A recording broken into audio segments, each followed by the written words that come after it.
A qualidade da democracia, por José Álvaro Moisés.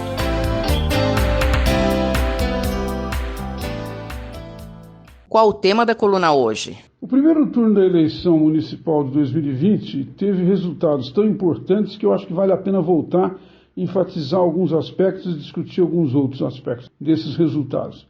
A minha convicção é que o eleitorado deu um recado no sentido de que existe espaço para uma outra alternativa para além da extrema-direita e da esquerda tradicional.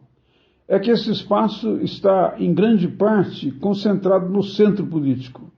Mas o eleitorado também deu força a uma nova versão de esquerda, com esses candidatos mais jovens, São Paulo, Porto Alegre, Recife, indo ao segundo turno. Agora, nesse recado está contido um rechaço à polarização que tinha se estabelecido no processo eleitoral de 2018, estimulada pelo presidente Jair Bolsonaro e os seus apoiadores. Num certo sentido, ele é de uma linha de líderes populistas para quem é muito importante estabelecer essa polarização.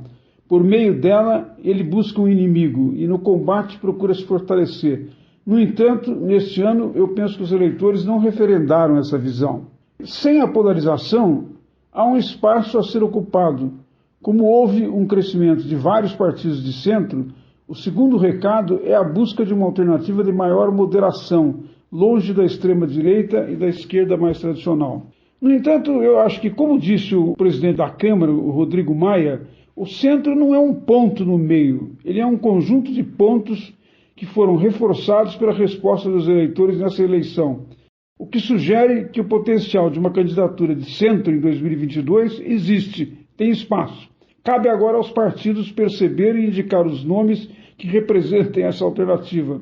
Que condições seriam imprescindíveis para a escolha desses nomes? Uma é que tem de ter um conjunto de propostas muito claras, muito concretas, para enfrentar os grandes dilemas brasileiros, particularmente as grandes desigualdades do Brasil. É preciso que sejam nomes capazes de mobilizar afetiva e politicamente o eleitorado brasileiro. Quais partidos obtiveram resultado positivo nessa eleição? Eu penso que os principais partidos que obtiveram resultados positivos esse ano foram o DEM, o PSD e, de alguma maneira, o MDB. Há ainda uma certa recuperação do papel do PSDB, que está disputando o segundo turno em capitais importantes como São Paulo.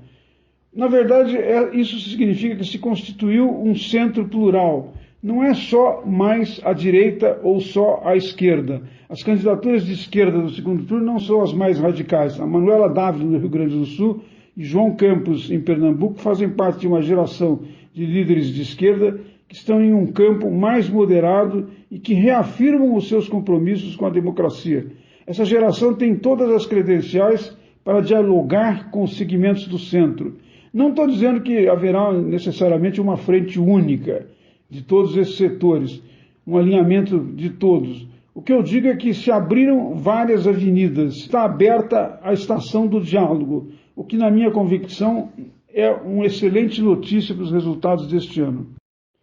A recuperação que ocorreu coloca algumas questões para os partidos e para os líderes que começam a surgir. A primeira é que eles têm de dar uma resposta para a questão da corrupção. Isso colocou em crise muitos partidos, como o PT, o MDB, o PSDB. Quando se pergunta para as pessoas nas pesquisas quais são os principais problemas do Brasil, frequentemente a corrupção está em primeiro lugar, em termos de preocupação dos eleitores. Claro que com a pandemia, o que passou a estar em primeiro lugar foi a saúde, mas a corrupção é um tema importante de como recuperar a legitimidade da política, a legitimidade da democracia. A razão da vitória de Bolsonaro em 2018 é porque os outros líderes foram incapazes de falar de maneira clara qual era o seu compromisso para combater a corrupção. A segunda grande questão é a retomada da economia e das condições de diminuir o desemprego. E a terceira questão são as enormes desigualdades do Brasil. A pandemia mostrou todas as desigualdades das quais a sociedade brasileira padece. E é preciso agora que os partidos enfrentem essas questões. O desafio que está colocado pelo centro é de dialogar com a razão e a coração do eleitor nesse sentido.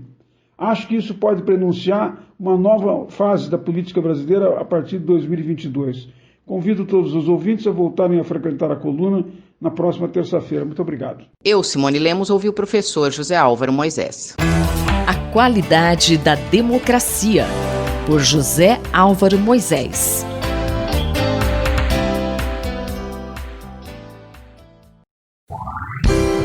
Diplomacia e interesse nacional, pelo embaixador Rubens Barbosa. Você é sempre bem-vindo ao nosso Diplomacia e Interesse Nacional. Tema de hoje: o presidente Bolsonaro participa virtualmente de 2 importantes reuniões internacionais. Embaixador, que reuniões foram essas e o que foi tratado?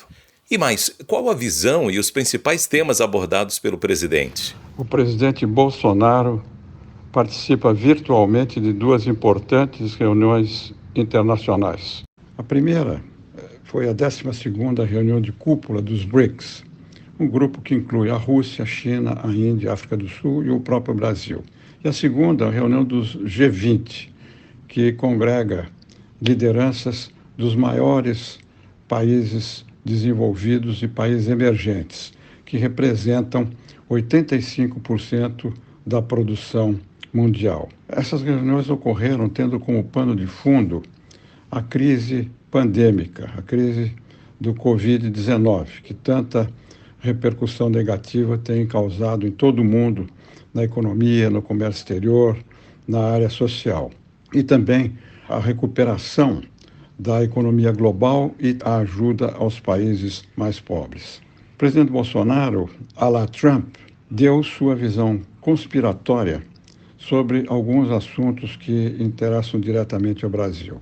Na reunião dos BRICS, além de tratar da reforma das Nações Unidas e a candidatura do Brasil, da Índia e do Japão para o Conselho de Segurança, proposta que não foi incluída nos comunicados finais por oposição da China, ele tratou da política ambiental e deu a sua visão de como estava tratando essa política e a questão da Amazônia. E fez uma promessa que causou alguma perplexidade entre os outros líderes. Ele fez a promessa de que iria anunciar o nome dos países que importam madeiras extraídas ilegalmente da Amazônia. Dentre esses países encontra-se inclusive a China, que é um dos membros do BRIC. Posteriormente, assessorado talvez por algum assessor mais experiente, o presidente recuou, não fez o anúncio que havia prometido, porque ele teria que anunciar não os países, mas o nome das empresas que importam, porque os países não importam madeira, quem importa são empresas. E se desse o nome das empresas importadoras, teria que dar também o nome das empresas exportadoras e o local de onde saíram essas madeiras. Na reunião do G20, também ele, à la Trump, deu a sua visão conspiratória de um problema que estava muito presente em virtude da morte de um homem negro num supermercado no Sul. Foi um dia depois de grandes protestos em todo o Brasil.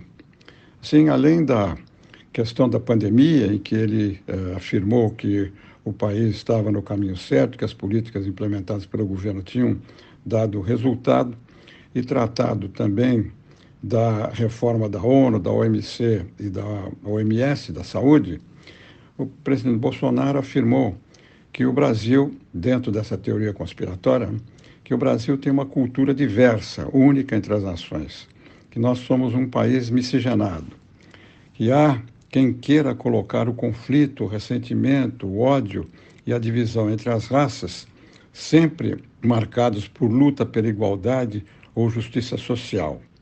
Tudo isso em busca de poder, segundo o presidente. E continuou dizendo que um país vulnerável pode ser mais facilmente subjugado e que a nossa liberdade é inegociável e qualquer tentativa de outros países de exportar para o nosso tensões alheias à nossa história não prevalecerá. O presidente Bolsonaro, assim, encampa a versão de que essa violência que ocorre sistematicamente contra negros no Brasil não tem nada a ver com a discriminação racial. Como a maioria da população vê esse problema, inclusive nesses protestos que foram feitos em todo o Brasil. Assim, é uma visão única, uma visão pessoal de um problema que afeta a todos e que está tendo uma grande repercussão. A discriminação racial tem que ser combatida de todas as maneiras. Eu sou o Mário Santi e conversei com o embaixador Rubens Barbosa. Diplomacia e interesse nacional, pelo embaixador Rubens Barbosa.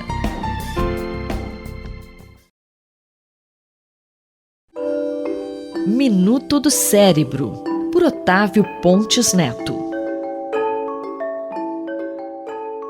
Vítimas de acidente vascular cerebral, em geral, ficam com sequelas e apresentam falta de força nos braços. A situação é bastante debilitante, mas a ciência vem mostrando soluções promissoras. É sobre um novo tratamento que melhora a reabilitação dos braços desses pacientes que o professor Otávio fala hoje. Uma porcentagem grande dos pacientes que sofrem um acidente vascular cerebral permanece com fraqueza do membro superior. E isso é bastante incapacitante. Esses pacientes têm dificuldade para manipular objetos, para se alimentar e até mesmo para assinar documentos. Mas essa semana, uma notícia boa surgiu no Congresso Mundial de Acidente Vascular Cerebral, que foi realizado virtualmente a partir de Viena.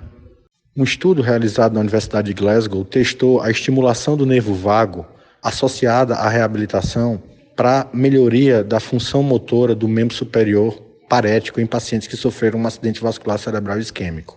Os pacientes incluídos no estudo tinham uma idade média de 60 anos, e tinham sofrido um acidente vascular cerebral isquêmico há mais de 9 meses e há menos de 10 anos. E quais foram os resultados, professor? Neste estudo, pouco mais de 100 pacientes foram submetidos ao implante desse device de estimulação do nervo vago, sendo que a metade dos pacientes efetivamente recebia a estimulação durante as sessões de fisioterapia e a metade do grupo não recebia estimulação, o dispositivo permanecia desligado.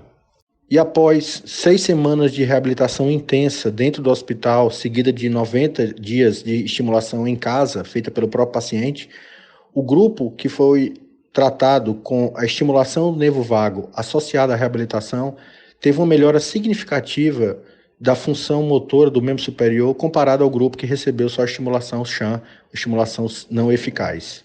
Houveram poucos efeitos colaterais, geralmente transitórios, relacionados ao próprio procedimentozinho cirúrgico, paralisias de nervos cranianos que se reverteram e pequenos hematomas locais, mas em geral o procedimento foi considerado seguro.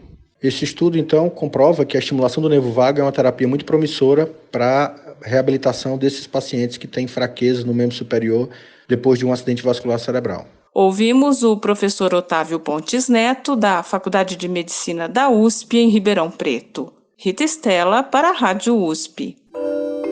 Minuto do Cérebro, por Otávio Pontes Neto.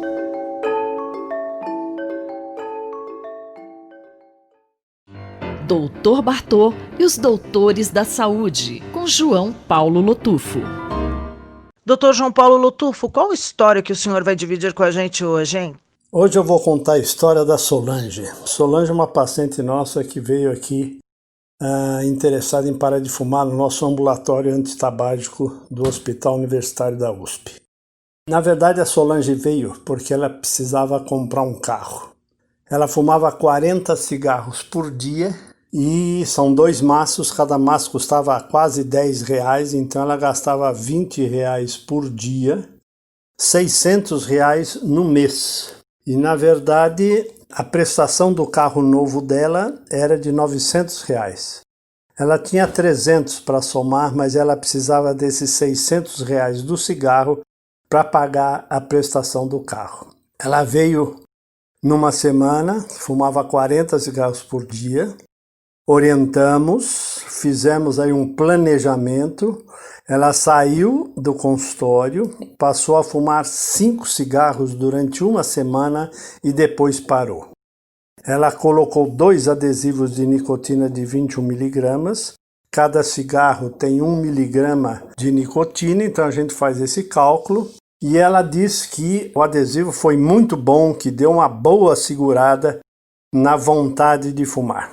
Solange está com um carro novo, diz que o carro cheira, está com 150 quilômetros, e o carro cheira novo, e ela não queria que o carro cheirasse cigarro. E ela está comprometida porque se ela voltar a fumar, ela sonha que vão buscar o carro dela, o banco vai buscar o carro dela, já que ela fez um empréstimo. Então ela sonha com isso, e quando ela pensa em acender um cigarro, ela sonha que vão levar o carro dela embora. Então esse é o motivo que ela conseguiu aí usar uma estratégia para parar de fumar. A gente sempre fala isso, estratégia é o que vale. Então Solange está conseguindo, vamos manter. Ela ainda tem curiosidade, ela ainda tem um maço de cigarro em casa. Ela não conseguiu se desvencilhar desse maço de cigarro.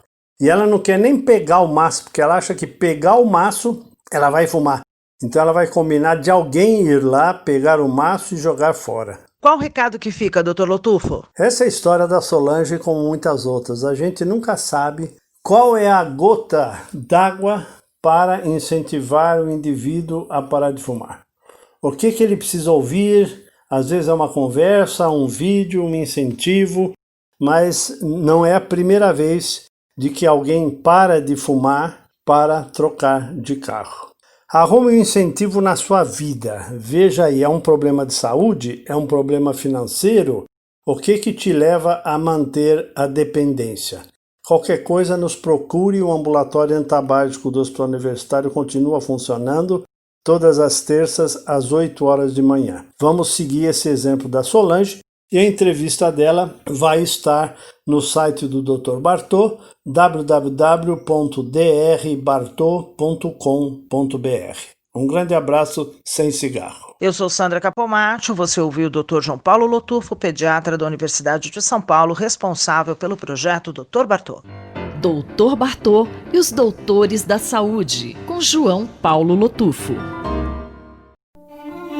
Um olhar sobre o mundo, com Alberto do Amaral Júnior. Professor Alberto do Amaral Júnior, o tema da sua coluna esta semana é racismo.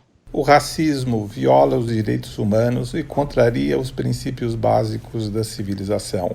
Todos os brasileiros se sentiram chocados com o brutal assassinato, na semana passada, de um negro num supermercado de Porto Alegre, capital do Rio Grande do Sul.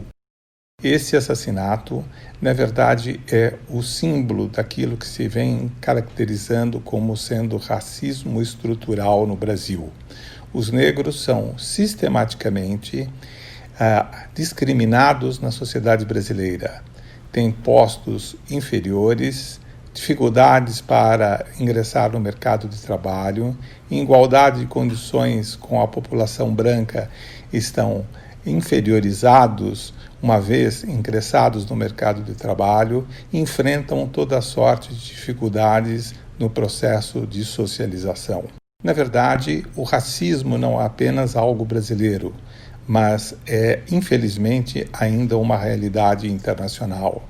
Todos nós vimos pela televisão, no decorrer desse ano, as manifestações gigantescas ocorridas nos Estados Unidos por ocasião da morte de George Floyd pela polícia. Houve uma indignação crescente naquele país contra um racismo que data dos séculos anteriores e que marca a história americana no século XIX, no século XX e ainda no século XXI. Não faz muito tempo, jogadores brasileiros foram chamados de macaco no continente europeu. Isso também é uma demonstração evidente de racismo. Mas o racismo também mostrou as suas garras em pleno século XIX. O nazismo foi uma manifestação perversa de racismo. Que recado que fica, professor Alberto do Amaral? É preciso lembrar que não existem várias raças, mas existe uma única raça, a raça humana. Portanto, toda forma de racismo é, acima de tudo, contrária à ciência. Mas, além de ser contrária à ciência, o racismo é combatido pelas principais formas e documentos internacionais que consagram os direitos humanos. Por exemplo, a Declaração Universal dos Direitos Humanos, prevê com toda clareza a igualdade racial. Existe no Pacto sobre Direitos Civis e Políticos um dispositivo idêntico. Como se não bastasse, a Convenção para a Eliminação da Discriminação Racial foi um passo importante para a elaboração de regras específicas no combate ao racismo no plano internacional. A Constituição brasileira tem vários artigos que combatem a discriminação e o racismo, e tipos penais recentemente foram introduzidos sobre o crime de racismo e injúria racial. Portanto, nós temos um vasto aparato jurídico para combater o racismo. Mas não bastam apenas as leis.